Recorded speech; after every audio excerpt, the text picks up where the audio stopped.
Hey, ¿cómo están? Espero que estén muy bien. Bueno, lo prometido es deuda y aquí pues vengo con otro video que, de los bastantes que quiero hacer. Y nada, he estado con muchas ganas de poder hacer este video acerca del testimonio, de lo que yo viví en el 2007. No mucha gente sabe lo que yo pasé. Este y, y la experiencia pues que tuve y todo eso. Y bueno, nada, eh, al grano, cuando yo llegué a este país, yo llegué en el 99. Yo llegué a este país en el 99, en mayo del 99 me vine con un amigo, con Soco. Y, y nada, llegamos aquí, pues uno llega aquí a este país con tantas expectativas y tantos sueños y todo eso. Y a los meses de estar aquí, eh, bueno, empiezo a conocer gente y todo eso. Y conseguí un abogado, me consiguieron un abogado de inmigración para cambiar el estatus. Entonces, cuando yo llegué, vine como un turista, cualquier persona, y normalmente le dan a uno entre 3 y 6 meses para estar en este país paseando. Hay gente pues que le dan 15 días, o hay gente que le dan un mes. Normalmente es entre 3 y 6 meses. En el 99 estaban dando ese tiempo. Y nada, conseguí amigos y todo eso, empecé a conocer gente y me di con este abogado, un abogado, supuestamente un abogado de inmigración colombiano, para acabar de ajustar.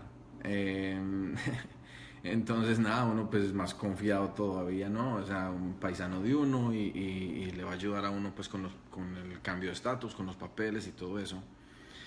Y, y nada, yo lo contraté a él y comenzó el trámite supuestamente. Eh, y nada, empezaron a pasar los meses, las semanas, los años, y nada, que pasaba nada con el caso de inmigración, supuestamente haya metido. Y bueno, y uno esperando, o sea, son temas que uno en realidad es como muy ajeno a eso, uno no sabe nada de eso. Entonces, nada, el man supuestamente trabajando. Y resulta que empezaron a pasar los años, eh, por unas, por unos, digamos, acá lo llaman antorchas. Las antorchas son como recibos de inmigración que te dejan saber que tu trámite está caminando. Entonces, por ejemplo, al abogado le llegaban algunas respuestas o recibos de inmigración diciendo que inmigración en Estados Unidos está procesando el caso de Andrés Cañola, en fin. Y con esas antorchas, en ese momento, en ese año, pues en esa época, uno podía, como estaba en proceso el trámite de uno podía eh, sacar su licencia de conducir y todo eso. Así que bueno, nada, eso fue bueno pues porque pude sacar la licencia y los IDs y todo eso. Y nada, empezaron a pasar los años, y en el 2006, yo recibo una llamada por teléfono y me dicen: hey Andrés, pon el televisor ahorita en el noticiero latino. Y yo, ok, entonces nada, fui y puse el noticiero latino. Y resulta que en ese momento estaba el reportaje de que habían arrestado un abogado de inmigración fraudulento, que el tipo no era abogado, el tipo era un estafador, tenía todos los títulos y todo lo que el man tenía en la oficina y todo eso era mentira. Inmigración lo arrestó, pues obviamente a la policía, inmigración lo arrestaron. eh, y el man le había hecho un montón, o sea, tenía miles de casos de gente que le había hecho fraude, montones, miles de personas. Y bueno, le metieron un montón de años a él y todo eso. Eh, Eso fue en el 2006 y yo dije, bueno, o sea, queda uno como que, guau, este man era el que me iba a ayudar supuestamente para lo de los papeles, y ahora qué voy a hacer, ¿no?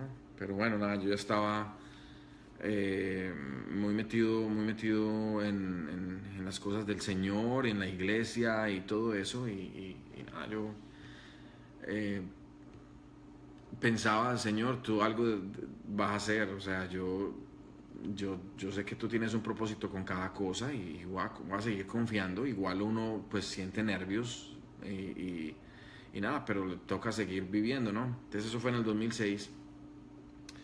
En ese momento, en esa época,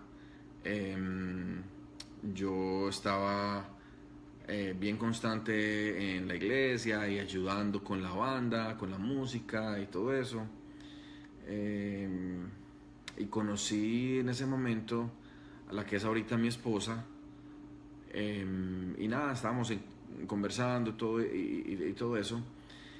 Y para el 2007 eh, ya estábamos planeando la boda. Para el 2007 estábamos planeando en noviembre, no, en octubre nos íbamos a casar.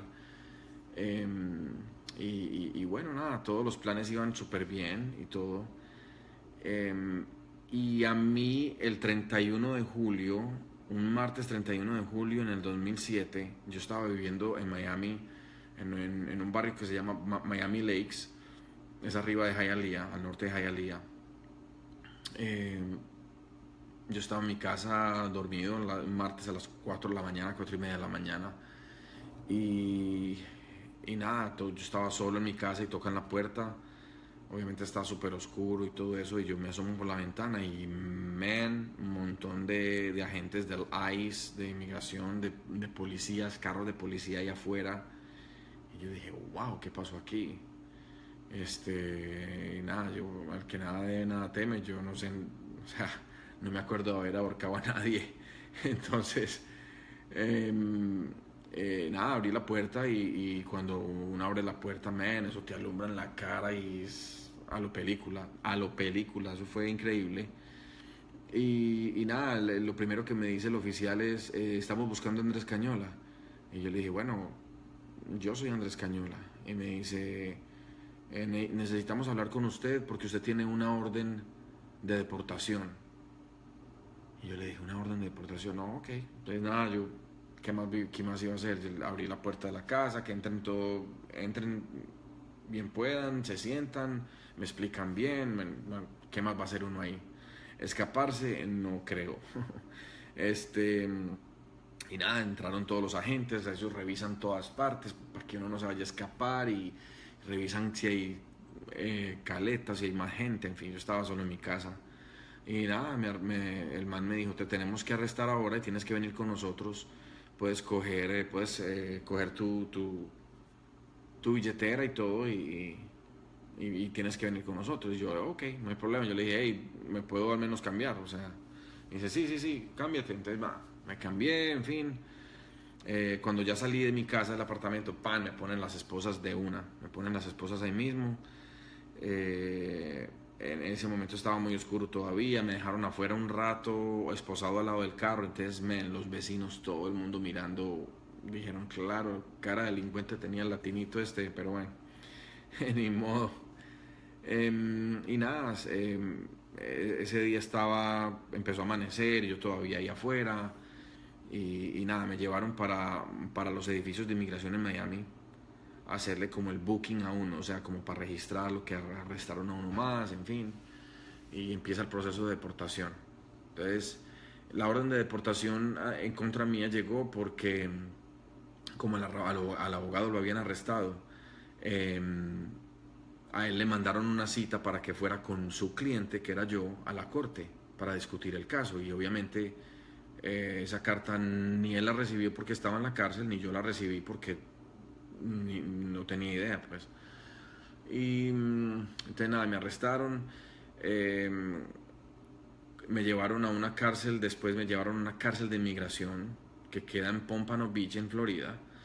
Ahí lo registran a uno, igual le ponen un uniforme, era en ese momento un uniforme naranja, te toman la foto, te registran con el numerito, todo. Pero era una cárcel de inmigración, o sea que eran puros inmigrantes. gente de todas partes de Centroamérica, habían brasileros, habían argentinos, había gente de Honduras, Guatemala, El Salvador, había gente de Jamaica, colombianos habíamos bastante, pero sigue siendo una cárcel de inmigración. O sea, uno está tranquilo, te dejan salir a caminar, tienes cuartos con camarotes y hay televisor, baño privado, hay un poquito más de dignidad, ¿no? En esa cárcel estuve como una semana y media mientras es el proceso de deportación. Normalmente en esa época, cuando iban a deportar a alguien, inmigración como que se asegura de que la gente pasa detenida mínimo un mes y medio, más o menos así, porque estar privado de la libertad es muy duro, es muy difícil. Entonces, es como un castigo que inmigración tiene, pues. Entonces, bueno, nada, estuve ahí como una semana y media en esa cárcel de inmigración. Conocí mucha gente, bien especial porque tenían un servicio de una iglesia en la noche. Entonces, eh, pues, bien interesante porque yo el domingo anterior yo había cantado en la iglesia yo había comenzado ese como mi trabajo y como mi ministerio y yo tenía una banda en la iglesia y canté en la iglesia y cuando yo llegué ese día en la noche en el servicio en la cárcel dirigido por presos pusieron como en CDs las canciones que yo había cantado el domingo anterior. Man, para mí eso fue, yo estaba súper tocado en mi corazón, pues la verdad que sí. Yo oraba y yo le decía, Señor, yo no entiendo esto, no entiendo, pero ayúdame a confiar en medio de esta dificultad, de este desierto, ¿no? Eh, las pruebas, nos llegan a todos, los problemas nos llegan a todos, los desiertos nos llegan a todos y a veces no dejan de intimidarlo a uno. Claro, estando de la mano, caminando de la mano de Dios es diferente, porque uno pues tiene como esperanzas, ¿no? Sin embargo, en lo natural uno se siente nervioso, pues, porque era una cárcel. Nada, como a la semana y media, 2 semanas, estar ahí. Eh, en ese momento, en esa época, inmigración estaba agarrando tanta gente, arrestando tanta gente en las calles, en Miami, en la Florida, que las cárceles de inmigración no daban abasto. Entonces, digamos que una cárcel era para 1.500 personas y arrestan 3.000, tienen que ver dónde van a meter el resto. Entonces, en esa época inmigración empezó a rentar espacios en cárceles federales y estatales. Y a mí me transportaron para una de esas cárceles con otras personas, entonces de ahí me mandaron a una cárcel estatal. Esa cárcel estatal quedaba como en la mitad de la Florida, por donde queda el lago grande de la Florida que se llama el lago Okeechobee. Ese lago Okeechobee queda como a unas 2 horas de Miami más o menos, unas 2 horas y media más o menos de Miami, queda así al oeste, hacia el occidente, metido hacia la Florida, por donde está el lago, pasando el lago de la Florida hacia al norte un poquito. Esa era una cárcel estatal, entonces son cárceles que no tienen mucho presupuesto. Bueno, tienen presupuesto obviamente porque están en Estados Unidos, pero son cárceles muy descuidadas y te tratan, o sea, ahí los guardias no saben ni les importa si tú estás por inmigración, porque en esa cárcel hay asesinos, gente pagando cadenas perpetuas, 2, 3, 4 cadenas perpetuas seguidas según el delito que hayan cometido, gente que está por droga, pandilla, en fin, cualquier cantidad de cosas. Y nada, lo ven a uno igual, dirán, a quién sabe cuántos ha matado, porque lo voy a tratar bien. Entonces nada, yo llegué a esa cárcel, el pueblo se llama Morehaven y esa zona en la Florida es una zona muy de mucho sembrado y esa cárcel es en la mitad de nada, menos esa cárcel es en la mitad de nada, increíblemente lejos, tremendo, bien depresivo. Nada, llega uno allá. Esa cárcel en específico era bodega, era como una bodega grande donde todos los presos estaban ahí en camas como pegadas a la pared de la bodega.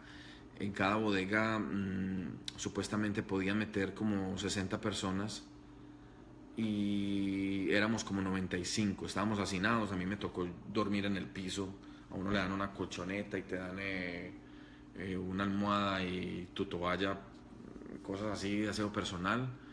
El cepillo de dientes es así pequeñito porque no quieren que la gente haga puñales del cepillo de dientes y se enloquezca y agarre a matar a todo el mundo. La crema dental no hace espuma, es una pasta transparente que sabe horrible. Eh, el jabón, el desodorante, todo eso te toca comprarlo, o sea, comprar uno de dónde. O sea, tienen como una comisaría dentro de la cárcel, pero obviamente como eso es una cárcel estatal, ahí hay de todo. Esos son cárceles donde gente que lleva años, su familia le pone dinero y con eso compran desodorante y otras cosas. Pero nada, yo qué iba a tener, no tenía nada. Y nada, llegué ahí y yo decía, wow, o sea, bueno, Señor, yo le pedí a Dios, bueno, ¿qué vas a hacer conmigo aquí? Muéstrame, o sea, yo quiero ser útil, yo quiero distraerme con alguna cosa, o sea, yo quiero comenzar, si tú me has traído aquí, yo voy a empezar a hacer lo mismo que estoy haciendo ahorita en los videos, enseñando la Biblia, y yo dije, bueno, yo voy a empezar a hacer eso. Y a lo película en las cárceles hay grupos de presos y hay pandillas dentro de la cárcel y hay gangas, y eso es lo que uno ve allá adentro. Entonces esa cárcel, en esa bodega, no más puede uno ver el sol 2 veces a la semana. Te sacan a la yarda que llaman y uno está ahí, recibe sol, hace un poquito de ejercicio, si puede, y lo sacan a uno como unos 45 minutos, una hora, y lo vuelven y lo meten 2 veces a la semana nomás. Entonces uno es encerrado todo el tiempo, con todos los presos en la misma bodega, ¿no?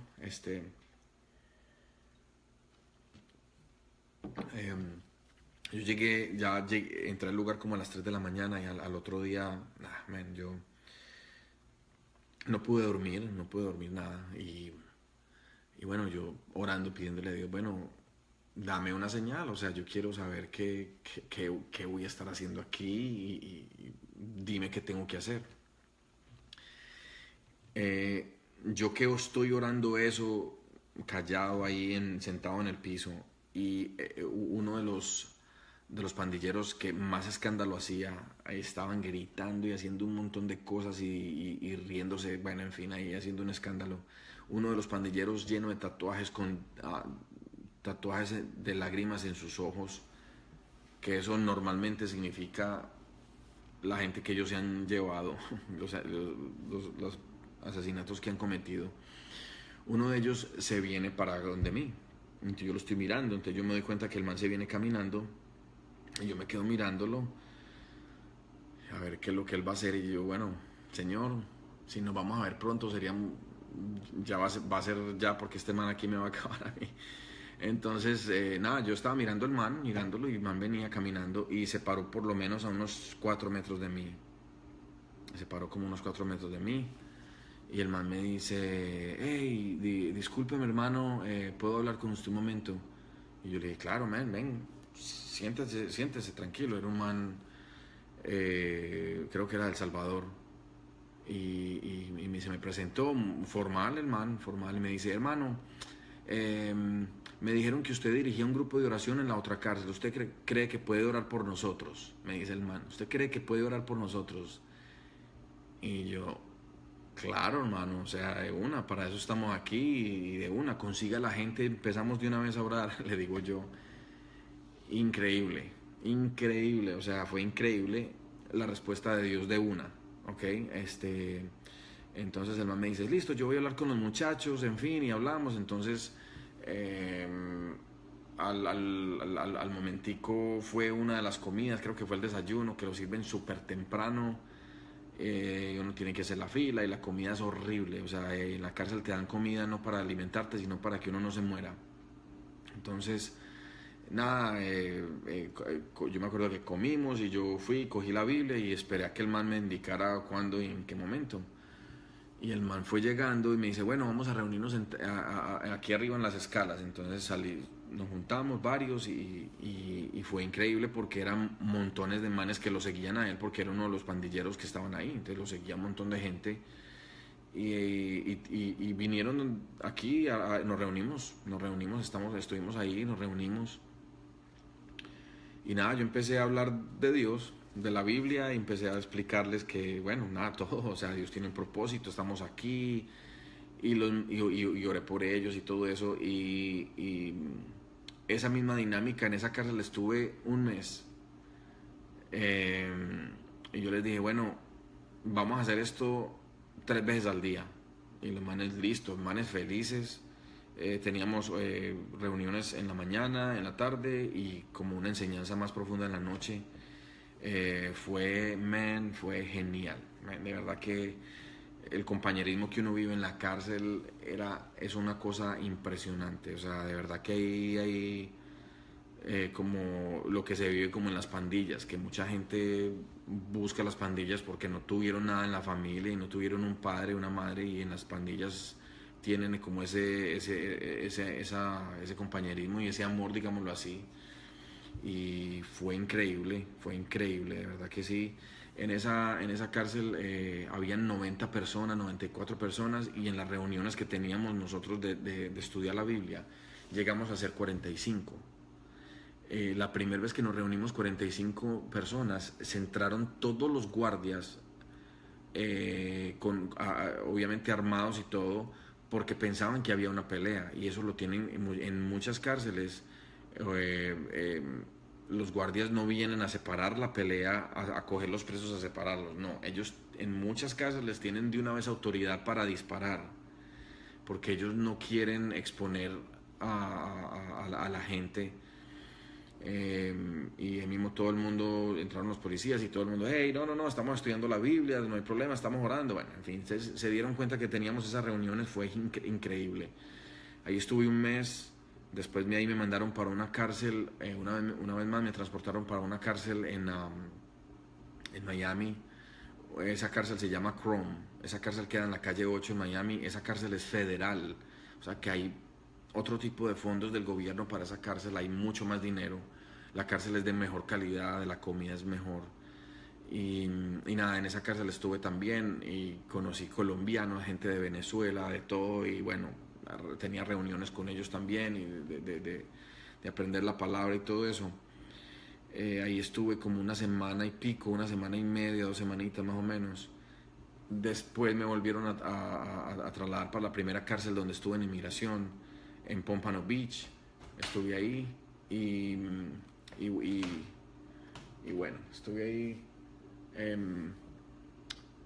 hasta que ya pude salir, que pude salir fue como en octubre 31. Durante todo este proceso me tocó conseguir un abogado mientras yo estaba en la cárcel, una persona que abriera el caso, una persona que pudiera comprobar de que yo era inocente, una persona que pudiera probar de que yo me iba a casar con una persona que era ciudadana americana, que es la única manera de que una persona que esté supuestamente ilegal sin documentos puede arreglar su estatus inmigratorio, su estatus migratorio, casándose con un americano, ¿ok? Ese es un privilegio que este país le da al americano.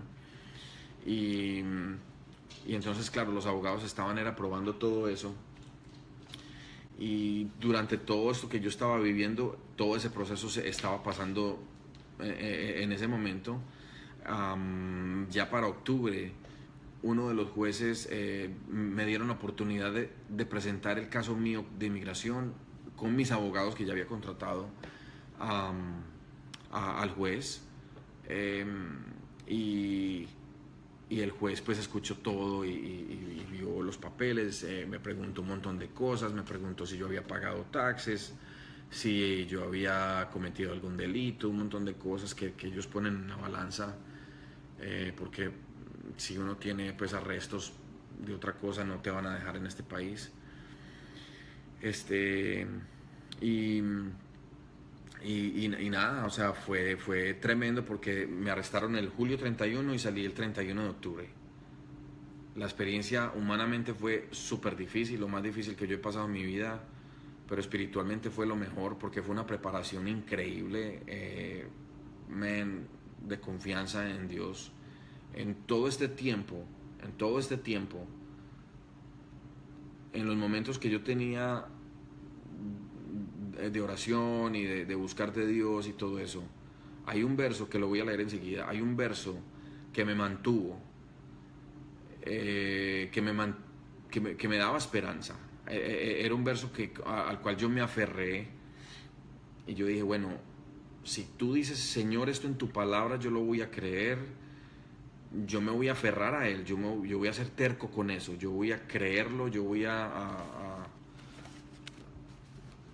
vivir como que este verso es mío, ¿ok? Eso está, y el verso está en Efesios 3, Efesios capítulo 3, versículo 20. Yo lo voy a leer ahorita. Dice, y a aquel que es poderoso para hacer todo mucho más abundantemente de lo que pedimos o entendemos, según el poder que obra en nosotros. ¿Ok? Esa es una traducción de las Américas. Lo voy a leer en una traducción, nueva versión internacional. Efesios 3:20 dice, al que puede hacer muchísimo más que todo lo que podamos imaginarnos o pedir, por el poder que obra eficazmente en nosotros. En otras palabras, a veces uno pide y sueña y anhela con Dios, y Dios, cuando responde, sobrepasa las expectativas de uno. Dios, cuando responde, sobrepasa lo que uno se imagina, sobrepasa las expectativas de la persona. Y eso fue lo que pasó conmigo.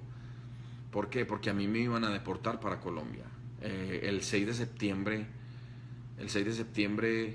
a mí me sacaron de una de las cárceles y a las 3 de la mañana y me llevaron para el aeropuerto de Miami. Y me llevaron de una vez esposado. Cuando uno lo transporta, lo esposan de pies y manos. Me llevaron para el aeropuerto de Miami y los guardias lo dejan a uno ahí en la cárcel y me dijeron, bueno, ok, el avión tuyo para Bogotá salía a las 10:20 más o menos, de Miami a Bogotá, el avión. Y yo decía, y yo pensaba, lo meten a un calabozo y uno está con otros presos, gente que iba para Jamaica, para Costa Rica, gente que estaban deportando. La cárcel, el aeropuerto tiene unas cárceles debajo, en Miami, debajo, a nivel de la pista. A nivel de la pista tienen las cárceles. Y nada, yo estaba ahí con un montón de presos y yo tenía mi Biblia, yo no soltaba mi Biblia para nada, no era esta, era una que me habían regalado dentro de la primer cárcel, un amigo, un muchacho, Martín, bogotano, un rolo muy, muy nice. Nada, me regaló la Biblia y yo estaba con mi Biblia ahí. Y yo, en ese día, eso fue el 6 de septiembre, yo leía y yo decía, este verso es mío, yo te voy a creer, yo voy a estar como un niño creyendo de que esta palabra es para mí, este verso es mío. Y yo en esas estaba yo hablando con Dios y cuando era un calabozo pequeñito, había una taza. Uno se acostumbra a entrar al baño delante de todo el mundo, pero yo decía, no, ahí están muchos, ya está todo el mundo ahí al lado de uno, yo no voy a hacer nada ahí. Entonces yo toqué la puerta del calabozo y a la guardia del aeropuerto y le dije, bueno, le mostré el papel higiénico, le dije, hey, ¿puedo usar el baño del otro calabozo?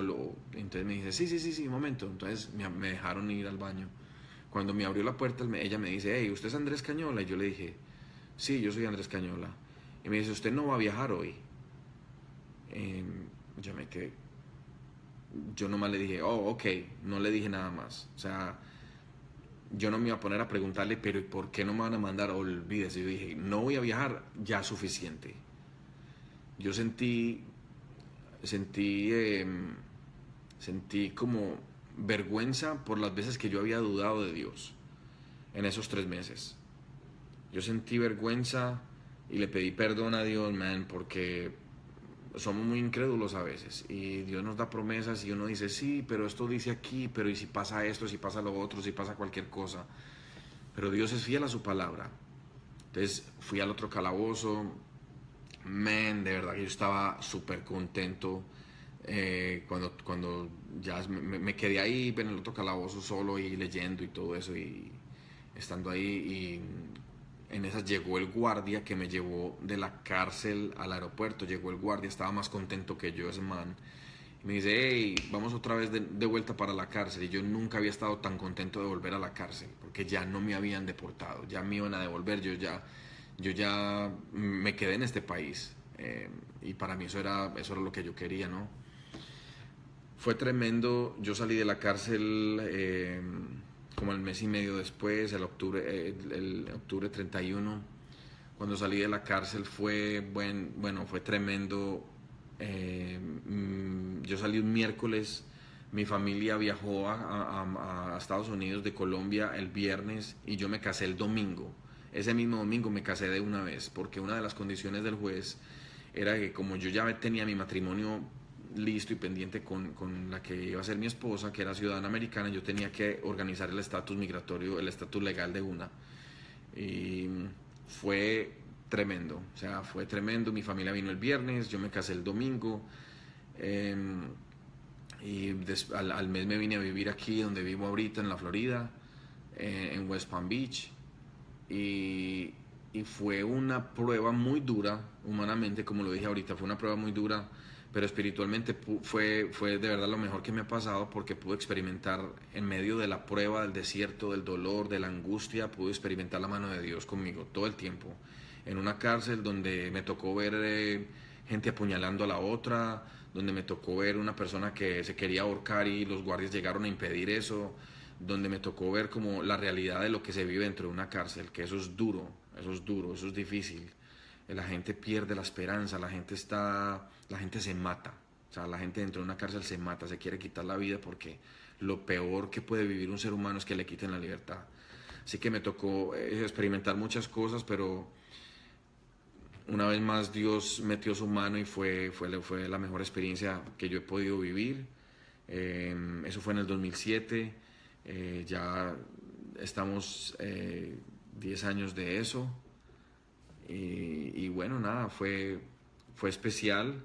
Y esta palabra de Efesios 3:20, no se te olvide, Efesios 3:20 fue lo que me sostuvo durante todo ese tiempo, que Dios es capaz de hacer mucho más de lo que uno se imagina o puede pedir, ¿ok?